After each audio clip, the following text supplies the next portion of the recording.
Sir, let me just remind, and I'm sure very many members of this House will know, in fact, over 50 countries, many have changed their constitutions. The amendment, sir, the Supreme Court of India and the RSS's organizational magazine, the Supreme Court had ruled in favor of them in 1950. To curb the freedom of speech, that is because the first Prime Minister of this country didn't go through smoothly at all. The journey that these 75 years have seen of our Indian Constitution, and also to say why India's Constitution and India today stands out in a very separate league of its own. Sir, let me just remind, and I'm sure very many members of this House will know, that post-Second World War, nearly 50 countries, in fact over 50 countries, had become independent and they had their constitution written, but many have changed their constitutions, not just amended them, but literally changed the entire feature of their constitution.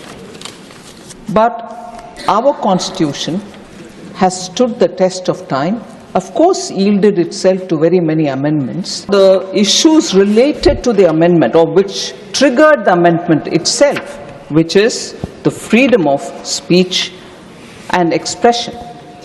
The amendment added 3 more heads to Article 19(2), saying public order could be a cause to restrict freedom of speech, friendly relations with foreign states could be a cause to restrict freedom of speech, or incitement to an offense could also be a cause. These were the amendments brought in the first constitutional amendment.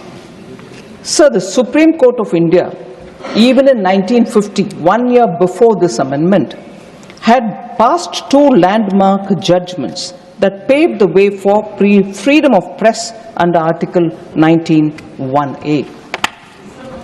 The Supreme Court had ruled in favor of the communist magazine Crossroads and the RSS's organizational magazine Organizer. The Supreme Court had ruled in favor of them in 1950. Many high courts also upheld the freedom of expression of our citizens and ruled in their favor.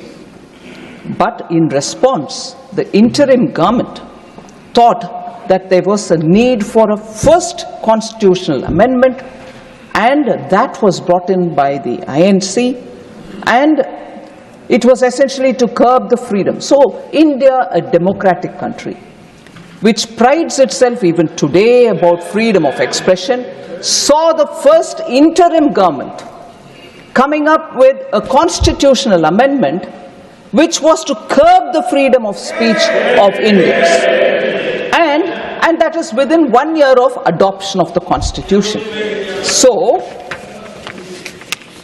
let me say, sir, that is because the first Prime Minister of this country deplored press scrutiny of his government, even as he publicly praised freedom of the press. There was no doubt about it. And he had scrutinized the amending bill himself before approving its introduction in the Parliament.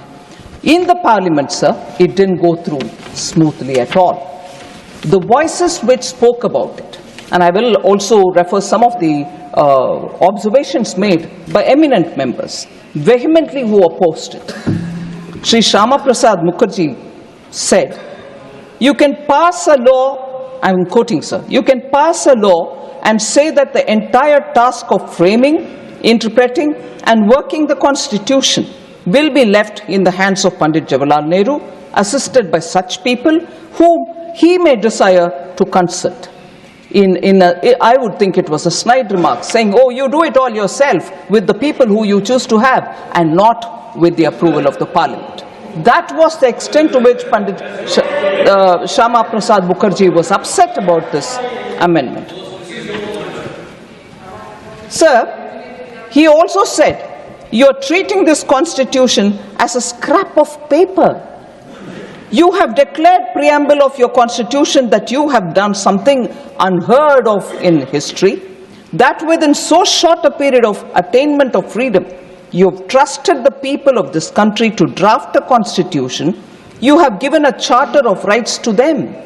Now, Dr. Shama Prasad Mukherjee says, now you come forward and stab them in the back. You're not working for the benefit of the present generation, but for party ends. But for party ends, unquote. Majroor Sultanpuri and Balraj Sahani were both jailed in 1949 itself. For what mistakes, sir? During one of the meetings organized for the mill workers in 1949, Majroor Sultanpuri recited a poem that was written against Jawaharlal Nehru, and therefore he had to go to the jail. Sir, he refused to render an apology for the same and was jailed therefore in 1949 along with Balraj Sahni, eminent actor of those days. So that is the level of tolerance, and today we hold our constitution in our hand, go about it and say freedom of speech. There is sense of fear in the country. Majroor Sultanpuri didn't feel it, Balraj Sahni didn't feel it, but the history repeats when it comes to the Congress party. Sir, Congress's record of curtailing freedom of speech didn't confine it with these two people. Nehru, a political biography which was written by Michael Edwards, in 1975 was banned. They banned also a film called Kissa Kursi Ka in 1975, which was directed by Amritlal Nahata, just because it questioned Prime Minister Indira Gandhi and her son, and also the Information Broadcasting Minister then. They banned also John Dalby's book, Himalayan Blunder, because it spoke about some huge crushing military disaster which happened in 1962, the China War. The details shouldn't come out, and therefore they banned that book as well. So this, and a bit later, 1988, Salman Rushdie's book, Satanic Verses, was also banned. So the spree of curtailing the freedom of expression, the spree of containing freedom of press has happened before 49, and so during 49 and 50, 51 the act comes, and subsequently also it continues. So it's nothing new.